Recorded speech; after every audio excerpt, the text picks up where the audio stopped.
Now at 9, Festa Italiana is well underway. We'll take you there. Also, Carl Junction is having a bluegrass festival, so my music fans will want to stick around. The 4 states' most watched news starts now.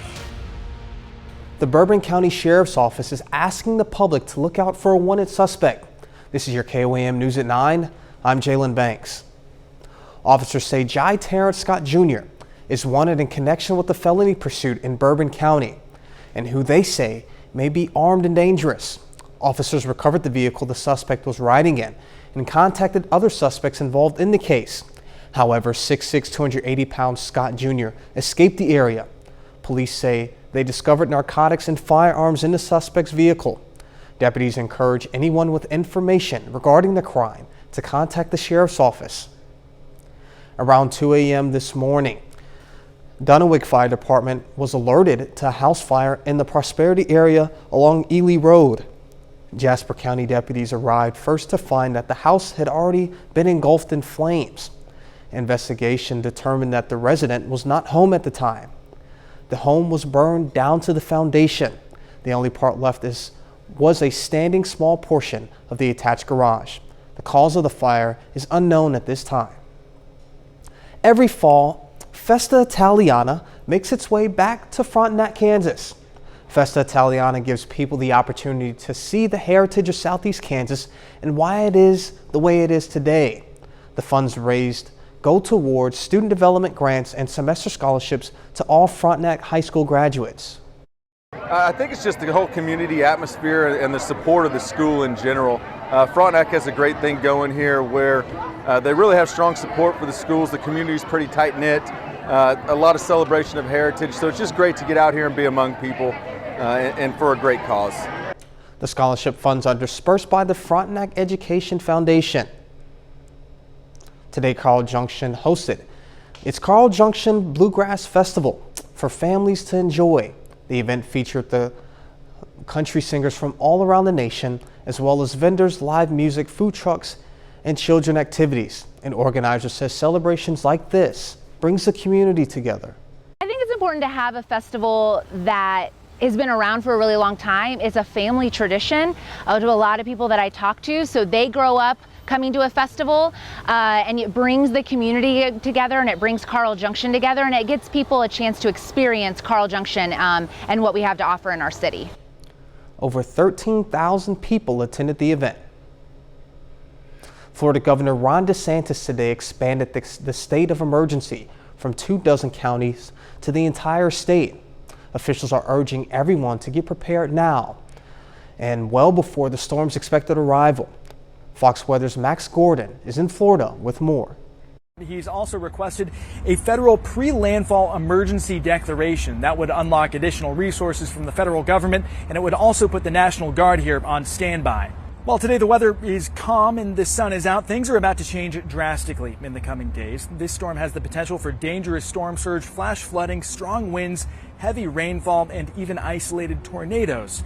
Emergency officials say now is the time to prepare and to know if you're in an evacuation zone, zones where there's a threat of being inundated or cut off from floodwaters. As emergency managers like to say, people should run from the water and hide from the wind. Florida also provides evacuation assistance to people with medical conditions, and the state is urging people who might need help to register now so they can get out in time. Food and water is quickly disappearing from store shelves in the Fort Myers area, and some gas stations are already running out of fuel. We talked to some folks who are gassing up. I'm trying to get ready for this thing coming to us.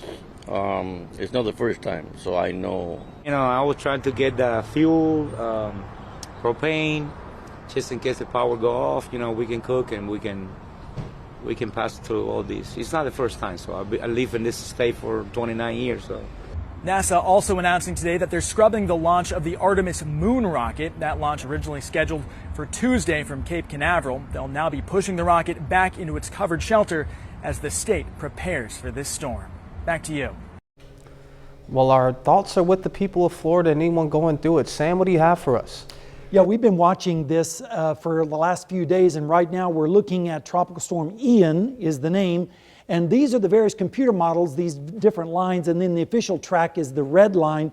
By tomorrow, it's going to be very close to hurricane status as it moves up into the Western Caribbean. It will probably become a hurricane by Monday morning with 85-mile-an-hour winds passing just west of the Cayman Islands. Then it's going to continue to move up towards the north and west, right near Cuba or just to the west of Cuba. And by that time, it'll be a Category 3 hurricane.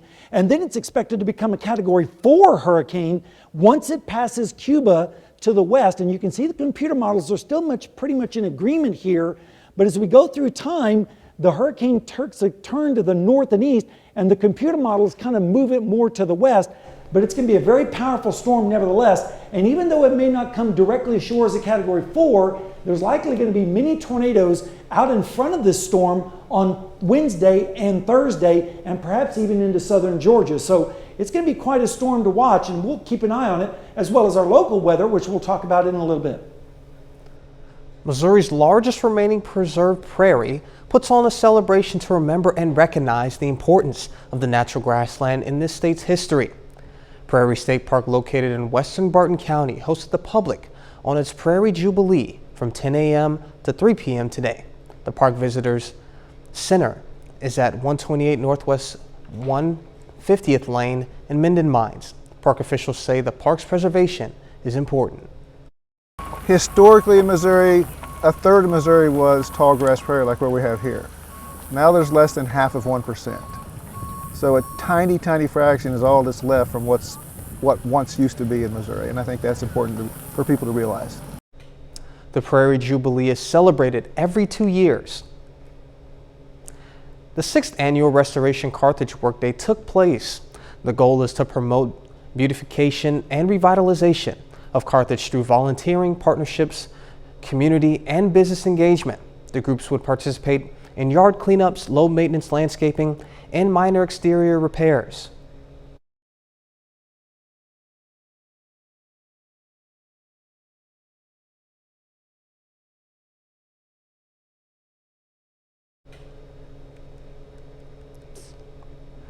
The groups would focus on certain blocks with high visibility.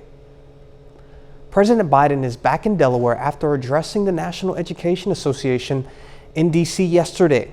The president tackled topics like controversial sex ed and lesson plans and criticized the GOP's commitment to America. Meanwhile, the stocks are continuing to trend downward. And a new report shows Americans lost $4,000 in annual income since Biden took office. Fox News correspondent Lucas Tomlinson is in Wilmington, Delaware with the latest. The S&P 500 is down 17% this year. Inflation remains at a 40-year high. Even the president's top economic advisor acknowledged the pain many Americans are feeling. Food prices are too high. Inflation is still too high. The president understands that because his whole focus is defending working families. He knows that even with this stronger job market, lower unemployment, he knows that people are getting hurt at the grocery line. When President Biden took office, inflation was just 1.4%. Today, it's sitting at 8.3%. It was already 7.9% when Russian forces invaded Ukraine. Now, more than half the country says inflation is causing them financial hardship. 1 in 4 families are cutting back on spending, some going down to just 2 meals a day. Many economists think food prices will continue to climb this year.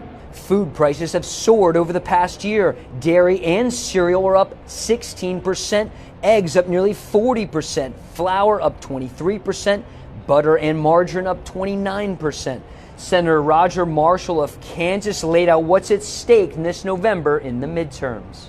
This is going to be a referendum on the prices of gas and groceries, a referendum on the open border, and just a referendum on the economy, and lastly, a referendum on who controls our schools. President Biden hosted a concert on the South Lawn last night, inviting the real rocket man, Elton John.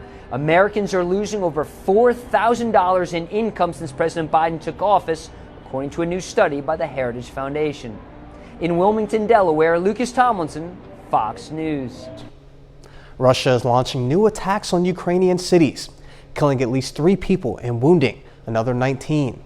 Moscow's missiles reportedly targeting residential buildings and other civilian infrastructure. The renewed attacks come as voting takes place in occupied regions of Ukraine that Russia is pushing to annex. Kyiv and its Western allies are referring to referendums as a sham. Fox News correspondent Trey Yinks has the latest from Kyiv. There are so many Russians trying to leave the country right now that neighboring Finland says it will close its borders to Russian tourists in the coming days. Lines of cars were seen not only at the Finnish border crossings, but also those of Kazakhstan and Georgia. This after Russian President Vladimir Putin ordered the partial mobilization of 300,000 reservists. Russian media believes the true number could be as high as 1 million. The matter is not that we are afraid. The matter is our dislike of this situation. One Russian man at the border says, "I do not like what they are doing in Ukraine." The decision to call up more reservists has been met with significant pushback as middle-aged men are loaded onto buses and shipped to training facilities where reports indicate they may only receive 2 weeks of instruction before heading to Ukraine. The unpopular mobilization is creating new pressure for Russian President Putin, who threatened last week to use nuclear weapons as this war continues. Putin is trying to secure small victories in the territory currently occupied by Russian forces across Ukraine. It's why referendum voting is underway in eastern and southern Ukraine that would formalize the annexation of this territory from the perspective of the Russians, though both the Ukrainians and their Western allies called this process a, quote, sham and illegitimate.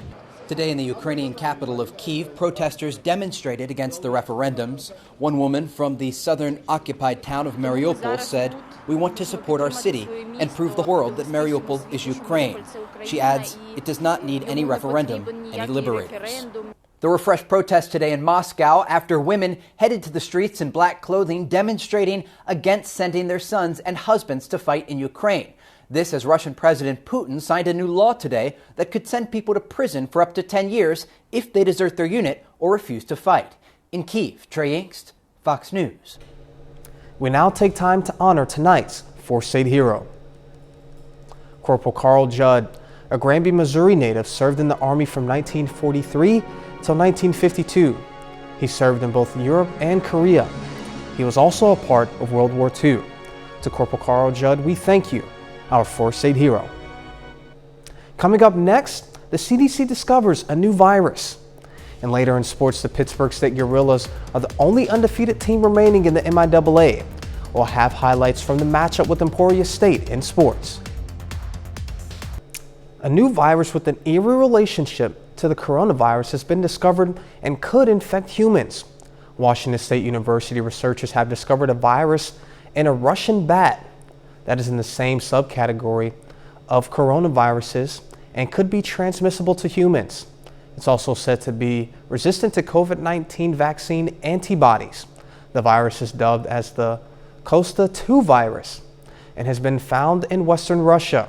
Researchers say this points to universal vaccine needing to be developed and not just one virus type with strains. Wandering is said to be a big risk for those battling Alzheimer's disease. 6 in 10 people living with Alzheimer's disease are said to wander at least once.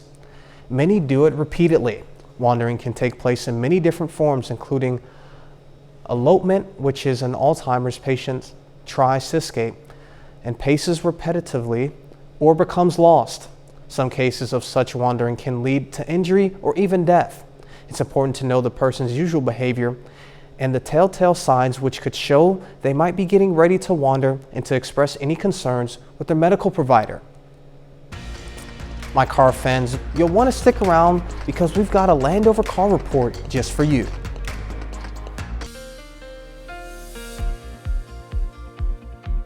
Well, folks, we did it again. We broke a record high for today in Joplin. We've done that several times this summer. Hopefully, we're going to stop doing that, and we'll start to see more fall-like temperatures. Right now, it's a pretty pleasant evening down at Seneca, Missouri, with the Indigo Sky Casino and Resort Camera, looking pretty nice. Also pretty nice here in Joplin at this current time. There's the record, 94, beat it. Didn't just beat it, but smashed it by 4 degrees, set back in 1911, 90 degrees, so we have a new record now. Normally we're 79, so you can see way above normal on our temperatures today. And over the last month, you can see it's been quite a warm September. 19 days above normal, 4 below, and only 1 normal day. And look at the records that we've set just this week. 3 records in just 1 week. So it's been pretty toasty, and I think we deserve some relief. All right, let's take a look at the radar. Earlier we had a shower and storm in northern Lawrence County over near Miller and Red Oak, but it has now died and dissipated and is no longer a factor. Right now in Joplin, we're 78 degrees. It feels like 80 because the dew point's crept up to 61, and the pressure is currently steady on the hour. Temperatures right now across the area, generally in the mid to upper 70s, even an 80 thrown in there at Oswego and Neodesha. A little bit cooler down in Jay with 69, 71 over in Grove, and 74 over in Neosho. Your allergies, they're better. At least we can say that.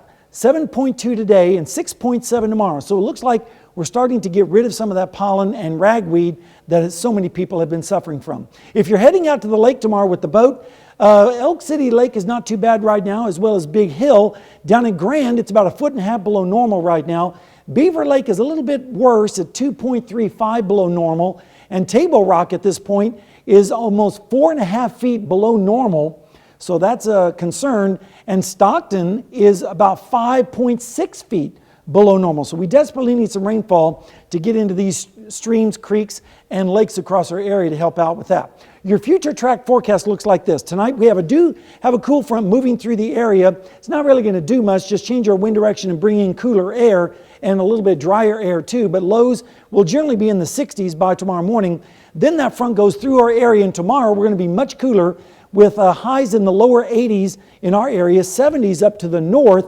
And then by Monday morning, we're going to see lows quite chilly. In fact, we could see some 40s up to the north, like in Garnett with 48, 51 in Miami, 51 in Afton, 50 degrees for our friends down in Grove, and 51 over there in Neosho. So a nice cool morning. Then Monday afternoon, we'll be seeing temperatures warming back up into the 70s across the area, maybe a few 80s sprinkled in, like down in Afton, Welch, and the Ville with 80 degrees on Monday afternoon. Then as we go through Monday night into Tuesday morning, we'll see lows once again in the 50s across our area. So a nice cool morning across our area, maybe a few passing clouds. Over the next 7 days, we're looking at 82 tomorrow, 78 Monday, 82 on Tuesday, and then 70s the rest of the week. And then next weekend around 82 degrees. But look at those comfortable morning lows. Unfortunately, no rain in that forecast. It's dry as a bone all the way till next weekend. So, Jalen, the drought continues. The drought continues, but at least the heat isn't continuing. Exactly.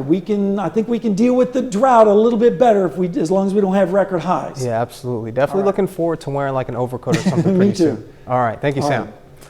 And coming up, Ford is putting up new plants in the southeast. Landover has a new Defender's SUV. And Fox's Gary Gastelou takes a look. The two-door SUVs are multiplying. A couple of years ago, the only two-door SUV on sale was the Jeep Wrangler, but now there's also the Ford Bronco two-door and the Land Rover Defender 90, which is also the only one available with a V8. It's the same 518 horsepower supercharged 5-liter that's used across the Land Rover lineup and can accelerate this little guy to 60 miles an hour in under 5 seconds.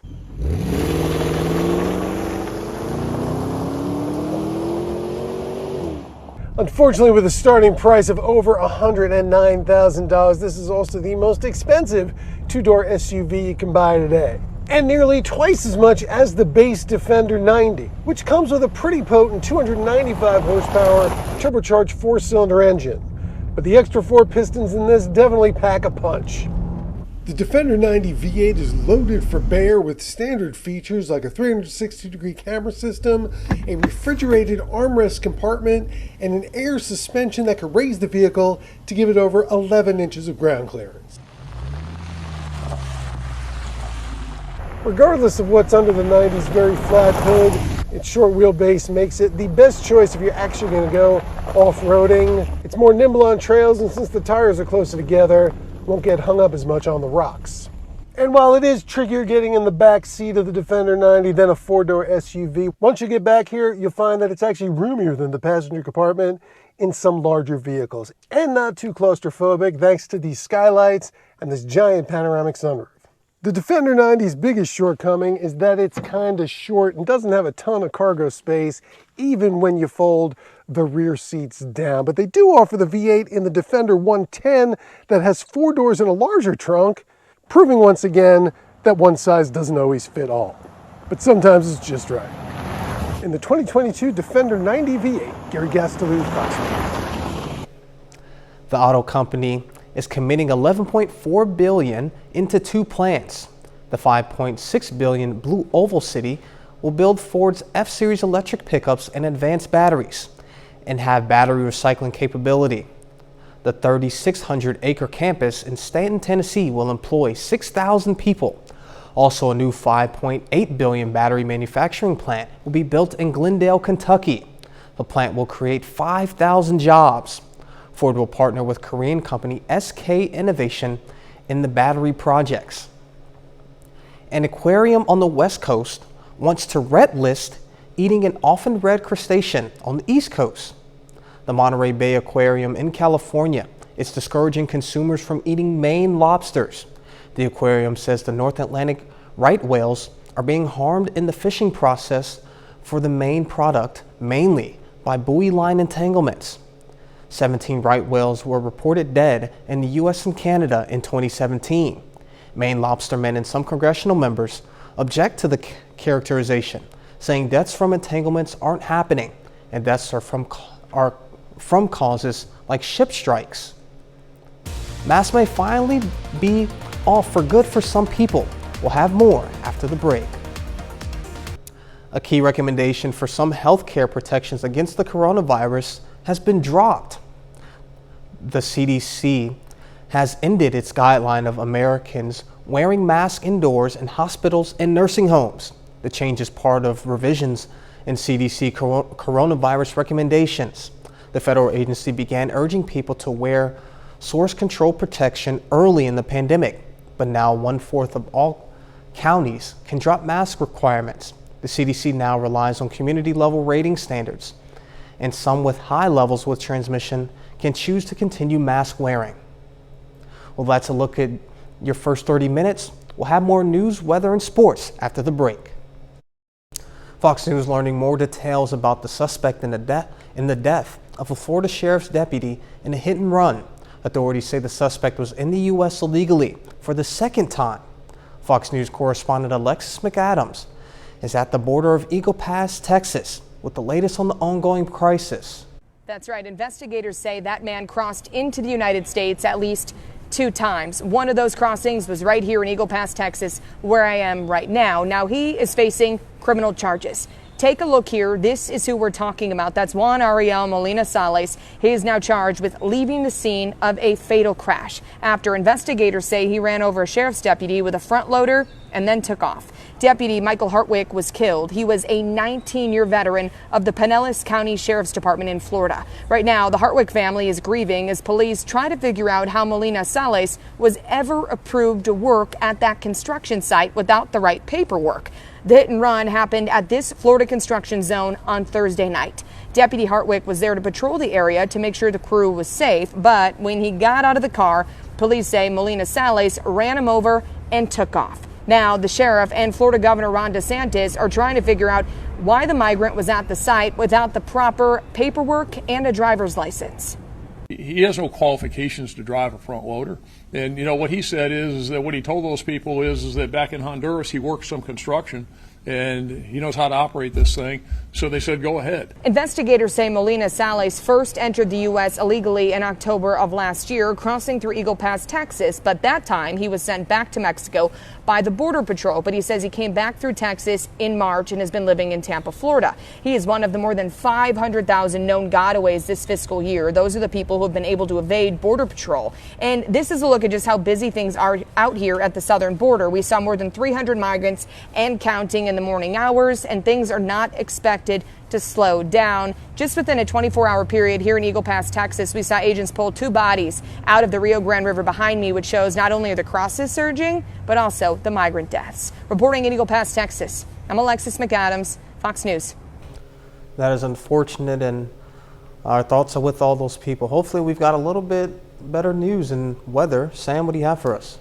Well, we had some showers earlier this afternoon just to the east of the metro area in northern Lawrence County around Red Oak and Miller, but those have now dissipated. All this is just moisture in the air that the radar is picking up right now. There are some storms, though, near Poplar Bluff and also down towards Cape Girardeau and the Memphis area, but that is about it in our region. We desperately need some more rainfall as we go through the forecast, and I'll have the details on that as well as look at the tropics when we return. Protests are spreading across Iran over the death of a young woman earlier this month while in police custody. Her alleged offense, violating the Islamic Republic's code. Fox News correspondent Ryan Kilcott is following the story in London. It's been 1 week since the funeral of Mahsa Amini, the 22-year-old Iranian woman who died in police custody after being detained by Iran's morality police, and the protests in that country are showing no signs of letting up. We now have demonstrations in more than 12 Iranian cities, increasingly violent clashes between the government on the one side and the protesters. State media say the death toll could be as high as 35.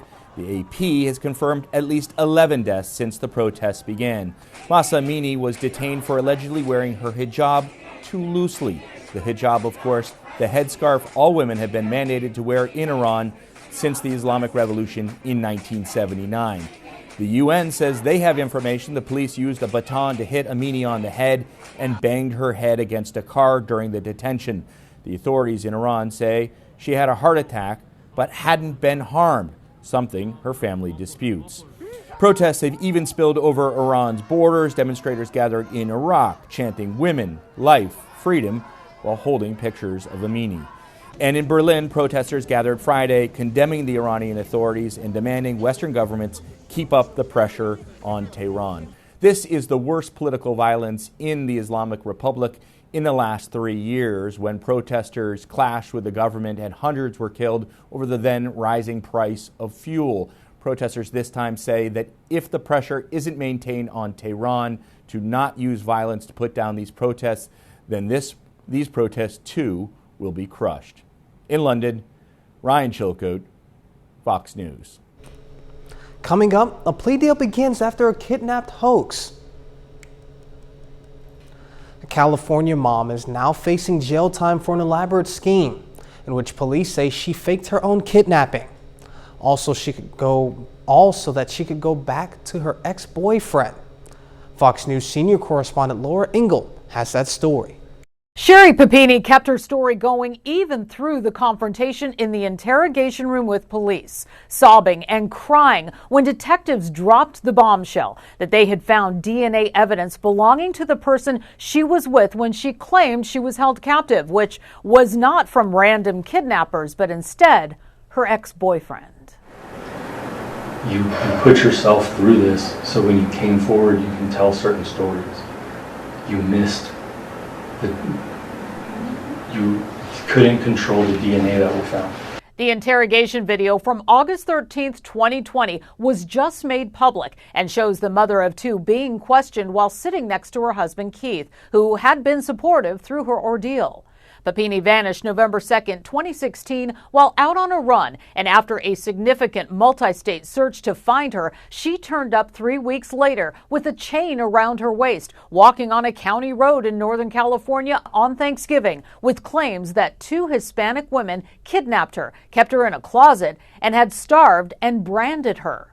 After collecting victim compensation funds and running with the lie for years, detectives discovered the truth after tracking down James Reyes, her ex-boyfriend, in Southern California. Police tested DNA evidence from his house and put him through a polygraph test in which he laid out the lie step by step that Papini asked him to pick her up, brand her body, and break her nose to make it look like she was kidnapped. I know all of that because he passed a polygraph test. That said, it's not an abduction. She asked me to come and get her. No. I drove up and picked her up. He passed the polygraph test, Sherry. If that's not what happened, what did happen, Sherry? I don't know. No, there's no way it's James. There's no way. There's no way. The DNA doesn't lie. Papini eventually pled guilty to the crimes. 2 days later, her husband filed for divorce. Papini has agreed to a plea deal and was sentenced this week to 18 months in prison. In New York, Laura Engel, Fox News. Next, Sam Lane joins us with a complete look at the forecast. And later, Albert Pujols makes Major League Baseball history for the St. Louis Cardinals. Jacob Leonard has all that and more next.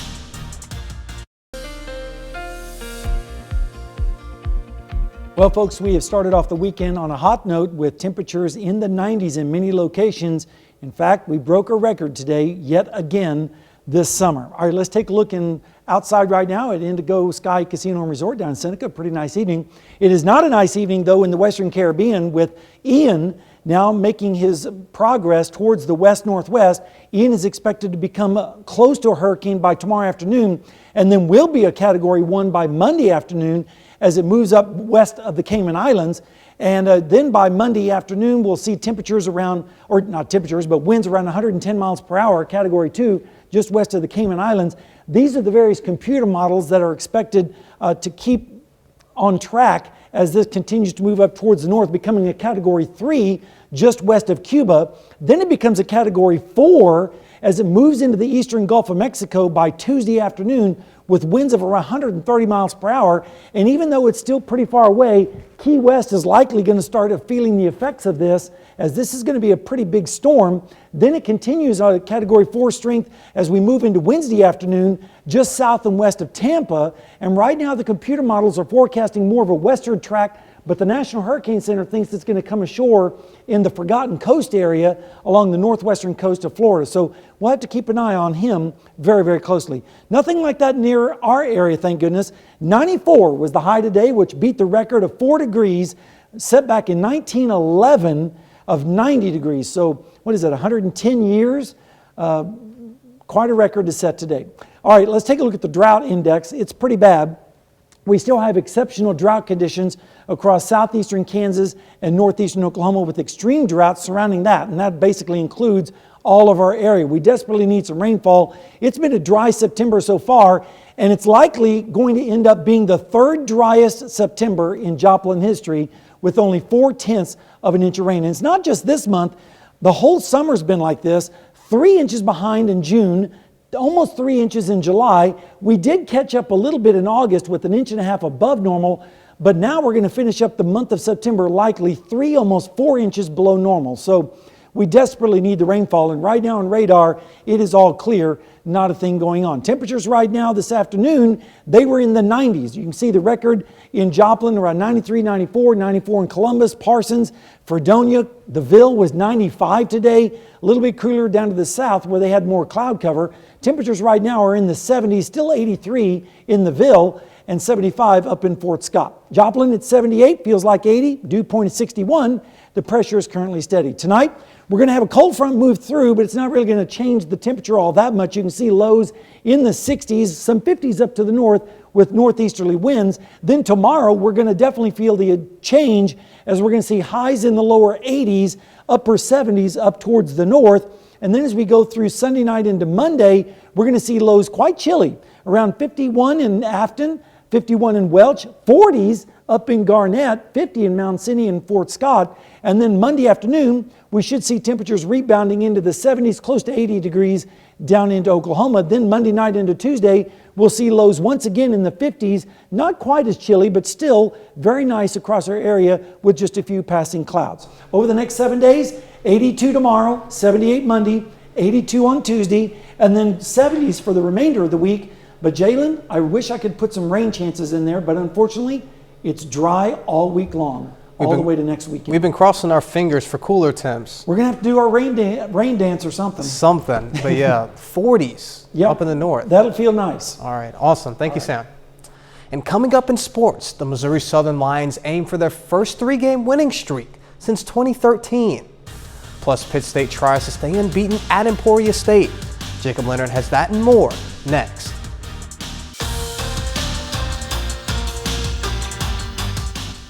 The Pittsburgh State Gorillas are 3-0 to start the season. With their hot start, Pitt State has climbed up to number 14 in the national rankings this week. Now the Gorillas try to stay hot today at Emporia State. Chad Dotson Jr. to Bryce Murphy, 4-yard score. The Gorillas have the early lead. The Hornets answer, 11 plays, 80 yards. Ends with that touchdown pass We're tied at 7. Then in the second quarter, Emporia State takes the lead. Braden Gleason to Corey Thomas. Toe tap in the back of the end zone for the touchdown. Hornets go up 13-7, but the Gorilla defense shut them down from there. Antoine Nunn Jr. steps in there for the interception. Second straight week he gets a pick. Second half, Caleb Lewis right up the middle. He rushes for 117 and that touchdown. Gorillas survive in Emporia 14-13. The Missouri Southern Lions also in action today, also on the road facing Fort Hays State. The Lions 2-1 coming in, aiming for their first 3-game winning streak since 2013. And check it out, Southern wins a nail-biter, 25-24 over the Tigers. Trace Wilhite, Lamar, Missouri kid, caught the go-ahead touchdown with under 2 minutes to go. Joplin product Nathan Glades rushes for 112 yards and a touchdown. The Kansas Jayhawks have been one of the biggest surprises of the college football season so far. The Jayhawks are 3-0 to start the year, their first 3-0 start since 2009. The KU tries to stay unbeaten this afternoon at home against Duke. Now this game, Jayhawks' first sellout crowd since 2019. That's one of the best plays of the day, man. Jalen Daniels to Daniel Highshaw. Look at how many defenders he bounces off of. Eventually, he'll lose all of them. 73-yard touchdown. KU goes up 14-7. Third quarter, Daniels, good all day, man, finds Lawrence Arnold. Fourth touchdown pass of the day for Jalen Daniels. It's 28-13 Jayhawks. One more for good measure. Daniels on the ground this time, 3-yard score, his 5th total touchdown. Jayhawks get to 4-0, beating Duke 35-27. Well, today's a big day for Carl Junction Volleyball. CJ is hosting an 18-team tournament that includes teams from Southwest Missouri, Southeast Kansas, and Northwest Arkansas. Now, pool play was earlier today. In bracket play, 2 local teams square off in the quarterfinals tonight with Webb City taking on Nevada. First set, Jaylee Rutledge at the net, comes up with the big block, makes it 10-7 Cardinals. Nevada, though, right there with him. Emma Leisure finds the open court. Then Webb City starts to pull away. Kaya Sanborn sets up Brenda Lawrence for the kill. Cardinals win set 1, 25-14. They keep rolling on in set 2. Sanborn to Kate Brownfield this time. She puts it just out of reach. Then Sanborn puts it over herself. Cardinals take set 2, 25-13 to top Nevada in straight sets. Now Webb City makes it to the Gold Bracket Championship where they face the tournament host Carl Junction Bulldogs. It is the Cardinals taking the tournament title in straight sets, 25-19 and 25-17. Albert Pujols made a little history Saturday night for the St. Louis Cardinals. Pujols hit his 700th career homer last night against the Dodgers. Now, he actually hit 2 jacks last night in LA to get to 700, one in the 3rd and another in the 4th. Pujols now becomes just the 4th player in MLB history to reach 700 career home runs, joining Barry Bonds, Hank Aaron, and Babe Ruth. Special night, first of all, to have my family here in town and to be able to do it here at Dodger Stadium, where I think, I said early, my joy pretty much of this game came back last year, being in the postseason and being in the clubhouse just a few feet away from here. It's pretty special. That's it for sports. We're back after this. Saturday night is date night for a lot of people. And if you're single, tonight is the night for you because it's National Singles Day. It is observed on the Saturday of Singles Week in September and pays tribute to nearly half of the U.S. population who remain unattached. Among other things, it is meant to combat certain myths about the single life, like the idea that singles experience less happiness and direction than their married peers. Single people continue to represent an important demographic for growing businesses, organizations, and communities. Nearly half, huh? I know, that's a pretty big number. Absolutely. All right. We hit a pretty big number today. 94 was the record. Fortunately, we're not going to set any more records, or at least in the short term. This week, we're going to see temperatures more closer to normal. Dry, though, and cooler in the nighttime hours. And then next weekend, we could approach record temperatures again on Monday and Tuesday. So I did put an isolated chance of a storm there on Monday, but it's not looking all that promising. All right. Well, that sounds good. That's our time for now. Thank you so much for joining us. We'll see you right back here next time, and thank you for making us part of your night.